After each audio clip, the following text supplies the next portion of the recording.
Before I say hello and good morning to Sandip Sabharwal, here's the data for the month of FIIs, foreign institutional investors, and talk about feeling left out, talk about feeling FOMO. In the month of December, what foreign institutional investors have done, and rarely you see this kind of concentrated money which comes, and we're still talking about 2 weeks of December left. Folks, when money is to be made, nobody will think of Christmas holiday. Trust me. If momentum continues, uh, you know, Santa and New Year parties can wait if the market party continues. Now, that's the number for foreign institutional investors in the month of December, and we're talking about just 15 days. 30,000 crore. These 1,000 crore, 30,000 crore of foreign institutional fresh inflow has come into market this year. Now, let's look at the YTD data.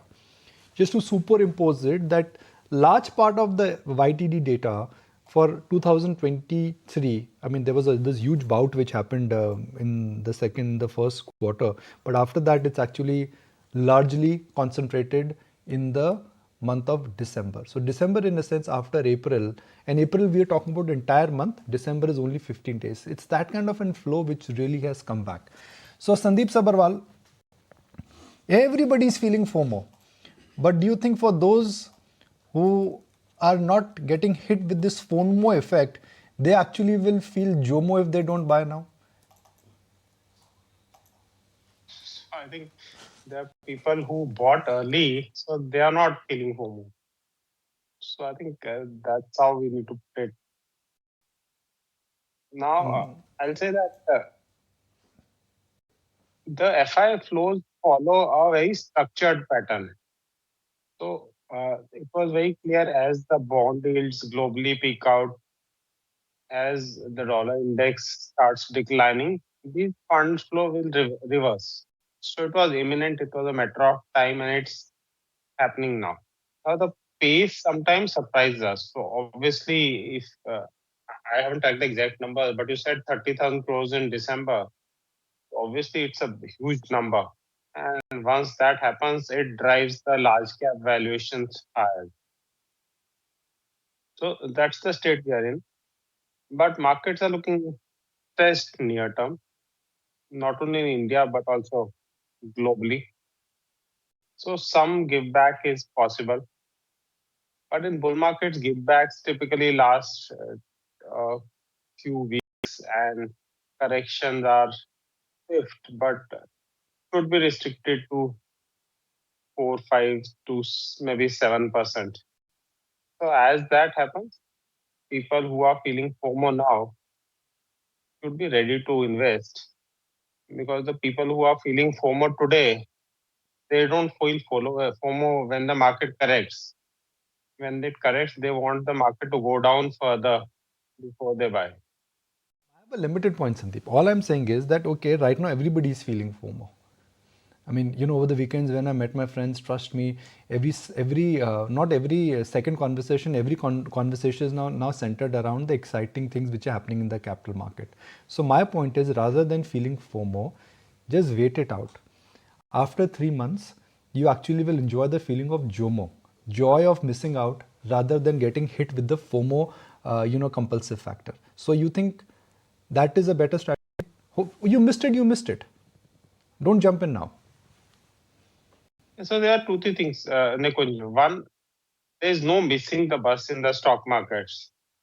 You miss the bus, another bus comes after some time, you catch that. So this entire FOMO thing is bad for health.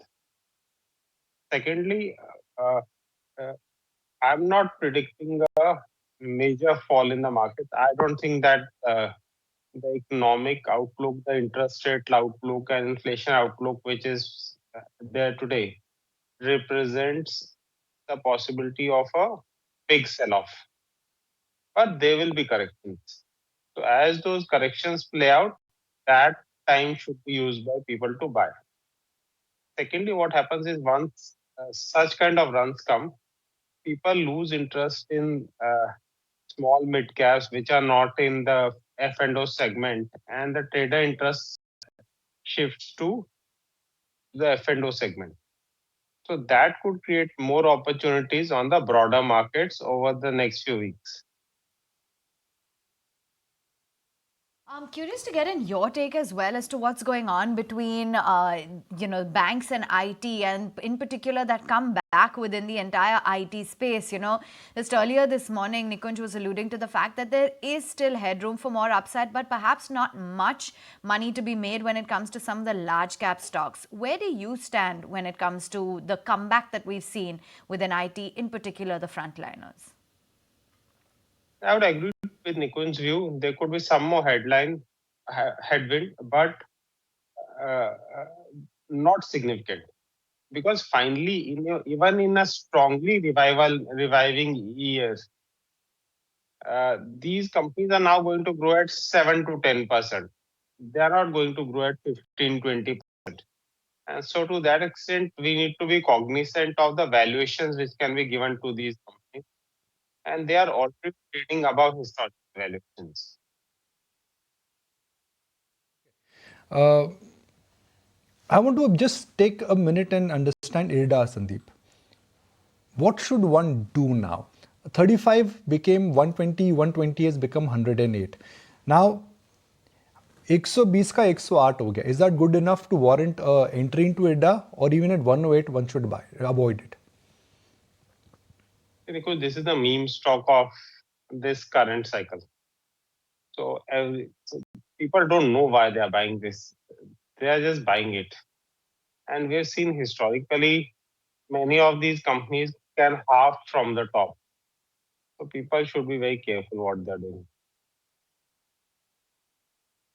Okay, meantime, let's get in a take as well as to what the outlook is from you, Sandeep, when it comes to some of these buzzing stocks within the entire PSU space, because that has really seen a pretty phenomenal move this year.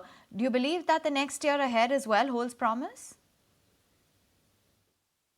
So selectively it will, but the overall value paradigm is now changed. Now most of these PSUs are valued as growth companies.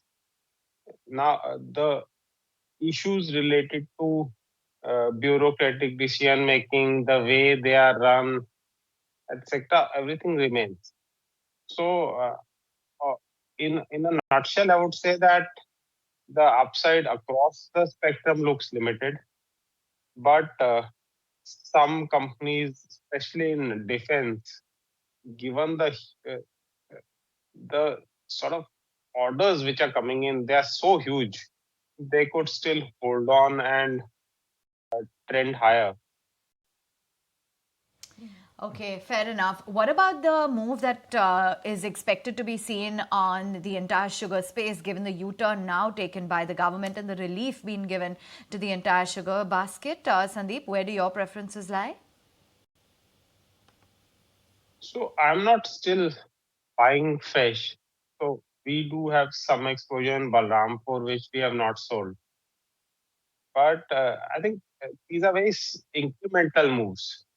So what this will do is it will improve realizations from the ethanol segment, stop the fall of sugar price to the extent it could have happened if the entire diversion had been banned.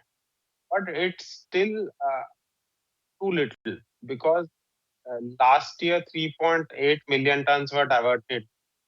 This year plan was for 4.5. Now they are being allowed 1.7. So still there is excess, and still there are huge unutilized capacity on the ethanol side. So we need to see the follow up. But I think as the May elections come nearer, that might present better opportunities to buy into these stocks, because I think post elections the ethanol program will be back on track. So what's interesting here is we talked about FIs coming back. Yes, they've come back. 29,000 crore. We're still counting. Two trading weeks are still left. So this is going to be in record month. It's only 4 times in last 5 years we've seen this kind of a concentrated move in the market and this kind of a concentrated buying. Now the general thesis was that FIs will come back and they will buy Reliance, they will buy HDFC Bank. But in this month, Reliance is still underperforming. 4%. It's only a 4%. HDFC Bank, the real first port of call for any institutional investor. In this month, it has appreciated by 6%. Sandeep, the classic wisdom was FIs will come back and they will buy Reliance with one hand and they will buy HDFC Bank with the other hand. Now FIs have come back, markets have gone up, but the two sumo stocks of the market or the Nifty have not gone higher. Because there are opportunities across the board now. So capital goods is an opportunity which was never there. Infra companies. So people never used to. FIs used to allocate very less to a company like L&T, for example. So that's a bet where people are playing. On the banking side, the options are much more now. So there are preferences for people on other banks, other NBFCs. So I think the FI investment basket has got more broadened vis-a-vis what it used to be a few years back. And that's a phenomenon which will continue. Week, sitting at all-time highs on the Nifty Bank, on the Nifty. You were mentioning last week that you would keep some powder dry at least for whenever there is a dip in the market. At what level would you put fresh money to work? So Aisha, my view is that, and based on historic trends, normally bull market correction should be around 4 to 7% broadly, depending on the move which has preceded the run up. So this run up has been around 15%. So I think 5-6% correction is somewhere I would be happy to allocate into. Sandeep, so let's look at a list of stocks, and I just want to put this perspective. Why I'm asking Sandeep this question, because Sandeep has this ability to really identify large cap and small cap stocks which are contra in nature. For example, it was PVR Inox at some point in time. It was buying Mahindra and Mahindra, completely contra. Nobody liked it. So if you have to make a list of large cap stocks, when I say large cap stocks, pretty much part of Nifty 50 or in and around Nifty 50 levels. What would be your 3 large cap ideas or semi large cap ideas for 2024? What I think will outperform and what be a contrarian bet would be stocks like Tata Steel and Vedanta. Now, whether I'm buying that or not, that's a question mark. I'm very reluctant buying into commodity stocks. But I think after so many years of downturn and no ownership, etc., we see those stocks actually come back. Any risk taker, I think, can allocate to those stocks. I'm not sure whether I'm buying or not. Why are you not buying them if you think they could be outperforming? This simple hai. So I'm very reluctant buying into commodity stocks per se. So that's the reason. Right. Okay. So other than commodities, Sandeep, if at all there is a dip in the market, where would you be a buyer? In the large cap side, I think it's very so we could buy into ICICI Bank. That is the preferred bet, and then Maruti. I think that's one stock which has not performed at all, although most of the other stocks have moved up. So that I think still has decent value. Chatting with you as always. Naresh, start off with you.